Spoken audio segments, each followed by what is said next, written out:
Tier list. They're one of the primary methods that a lot of new players especially will use to evaluate the effectiveness of some characters, and I think wholeheartedly that whilst the intentions are good, the variety of different sections and rankings you can get for so many characters will only serve to confuse a lot more people than it helps. Keeping this in mind, based simply on the nature of a tier list and the evaluation of a unit, it is incredibly difficult to tell how they're being evaluated, and it's incredibly difficult to get a genuine answer as to if a character is good or not, because unfortunately, it depends. So first, I'm going to tell you why tier lists really don't help anybody, and then second, I kind of want to give you an evaluation on every character right now. In this instance, we're going to use the tier list available on Prettywind because, to be honest, a lot of the information they tell people is really accurate and really good. However, one of the things you need to consider when looking at a tier list in general is, first off, the teams they're being placed in. Because yes, I want to clarify specifically, Seele is an extremely good character. However, a lot of her value will inherently depend on if she gets that one-hit kill on the enemy. If she doesn't, then she kind of falls off a bit because yes, while her damage is good, she doesn't get the extra turn, and that extra turn helps her out in terms of damage. In situations like that, a character like Yanqing, who maybe is easier to build for a lot of you, would be better. Or perhaps a Clara, who has more survivability overall. Ignoring that, and ignoring the situations and context in a lot of these characters and where they may be better, for instance with multiple small mobs versus AoE situations, and where they may be worse, for instance whether it's multiple enemies like Yanqing versus a character or enemy who refuses to attack Clara. Every character has a caveat to it. Every character needs some form of support. Yanqing, for instance, he's the individual who I main, he likes to not be hit. So a lot of times his best teams will have Jeopard. And that is a restriction that a lot of individuals won't be able to meet. Don't get me wrong, he has free-to-play teams, but still, nonetheless, that's a restriction you need to keep in mind. Bronya, for instance, is a great support for a lot of characters, but for Jinyuan, she falls off a bit because she doesn't buff the Lightning Lord all the time, and she doesn't make the Lightning Lord attack consistently in the beginning. So as a result, Ting Yun pulls ahead of Bronya in that instance. And as you can see with just those two examples, the placement of these characters entirely depends on who you're pairing them with. Supports, I'm not going to lie, supports and healers or defensive units are always going to be extremely good because they are universally applicable. You could pick up a Bronya, a Ting Yun, you can pick up a Bailu, a Jeopard, or Natasha, and no matter what the circumstances is, they will do their job. For damage dealers though, it's incredibly iffy. Yes, you can go here and you can look at the damage calculations for each of these units. And yes, there are small caveats here. This simulation does not count resurgent procs. So, as a result, Seele's damage is rated specifically on that, whereas Dan Heng is assuming perfect play. And if you're looking at this, and you are looking at the tier list themselves, and you're like, okay, well, I don't have Seele, but you have either a Yanqing or a Clara, or maybe you got Jinyuan, and you want to build them up. Just looking strictly at the tier list does not inform you of the caveats to a character, and where your resources may be better put elsewhere. For instance, if you get a Jinyuan, he's great. Don't get me wrong, he's wonderful, especially against Farag, but the problem is, you hit a bit of a wall with him in terms of single target damage. Don't get me wrong, this is a great character to pick up, a great character to build, but I'm just using him as an example in this instance.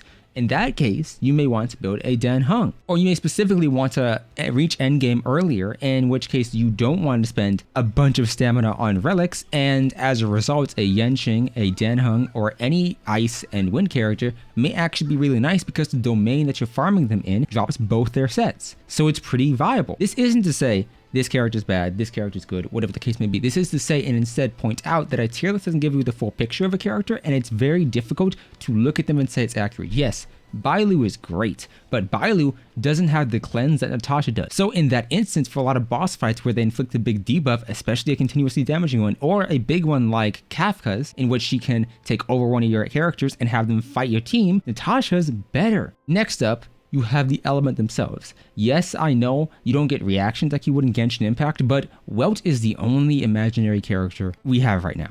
And as a result, his value shoots up because a lot of enemies are weak to imaginary early game. And if he's the only one, and he already debuffs the enemy, he's doing great. As we know, speed is incredibly important, which is why Asta's good, but if he can slow the enemy down to a point to where you don't die in the first couple of turns, you're better off for it. With that out the way, let's legitimately discuss the characters we have right now. Now, I don't have Arlen, so I can't judge him because he refuses to come home to my account. And as you see, I haven't built up the bottom two characters here, but I have played, at least to some degree, a lot of these other ones. So if you're talking strictly about 5 stars, being honest, any 5-star character is good.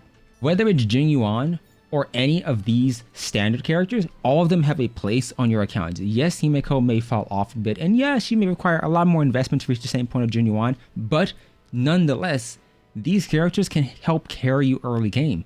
Welt being imaginary and inflicting slow is great. Japard being your defensive unit allows you to push heavier and more quickly into endgame content.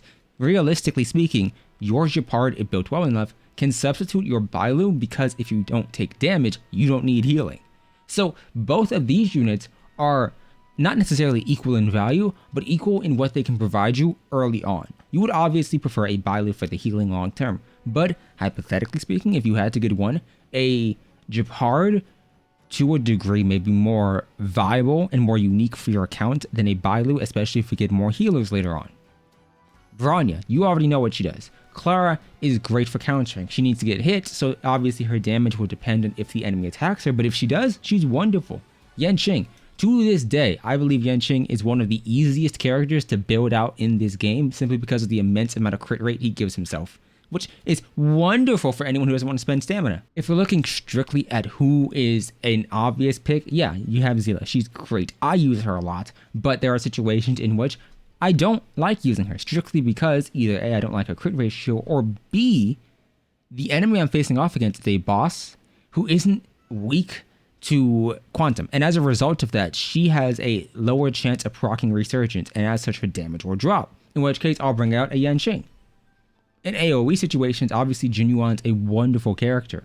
I agree wholeheartedly that Ting Yun is great. I agree that Bailu is great. But when you look at all the rest of these, I legitimately don't want individuals to get into the habit where if they get an S tier character or an S plus an S tier character, which in my opinion doesn't really need to exist, like either A, S, or that's it. There doesn't need to be an S plus because that feels like an over exaggeration in a lot of ways.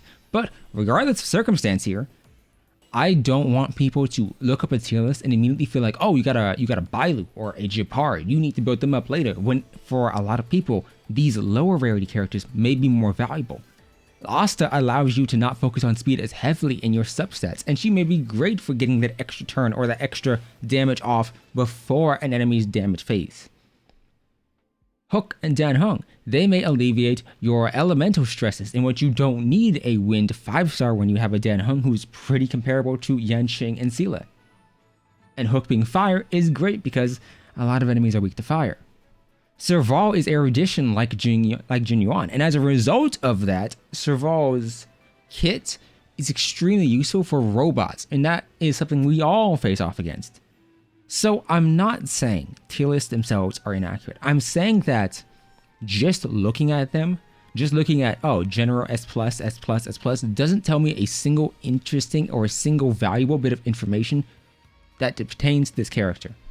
If I'm looking at this, and let's say hypothetically, I'm looking and I got a accidental welt, I'm not interested in the SSS at the top. I'm interested in this, the pros and cons. But even then, when you look at that, you have overloaded kit that does it all. That doesn't elaborate. And I'm looking at this from the perspective of somebody who doesn't play this game a lot or somebody who's just getting into it. A lot of times it's difficult to evaluate how good a character is. If you're a Genshin player, remember early days we thought Bennett was bad. And I know people don't like the comparison, but I don't like the idea and concepts of individuals getting somebody like Zila and hyper investing into her, maxing out her traces, getting every single one of them built up to an extent to where they're ignoring their other characters because those other characters may be more valuable. Or getting a Bailu and maxing out her stuff when you're ignoring your Natasha. Because both these units fulfill similar roles but offer slightly different things. Every unit has a use to a degree. Think about March 7th and Natasha's ability to cleanse. That's wonderful. And Bailu doesn't have that. I'm not saying the tier lists are inaccurate. I'm saying instead that you shouldn't use them as the be-all end-all for how good a character will be and is for your account. Because your account is different from mine, it's different from everybody else's, and as a result, your standing in terms of relics, in terms of level, in terms of the experience you have, may be entirely different. And you may need something different than I will. If I have a Bailu, yes, I don't need Lontra. Yes, I don't need Natasha fully built up. But you may. If you have Natasha with no buy loop, but you get a Japar, he may be a wonderful pickup for your account, but if you aren't pushing into endgame, you may be more viable in focusing out on 4 characters first before moving on to him. 5-star doesn't immediately good mean must build or great or invaluable unit. 5-star can mean a good unit, just not good enough for you to build right now. They're not your immediate priority, and you shouldn't use tier list to evaluate every single character you get. You shouldn't immediately pull a Su Shang and then hop over to Pridwin and be like, okay, where is she on the meta? Oh, she's A tier, I need to build her now. But that's just my opinion. What's yours? Tell me yours down below. Do you use tier lists? Do you like them? Do you not? I understand they're valuable resources, but I just think people live and die by them too much. Either way, consider subscribing, join the Discord server, and I'll see you next time.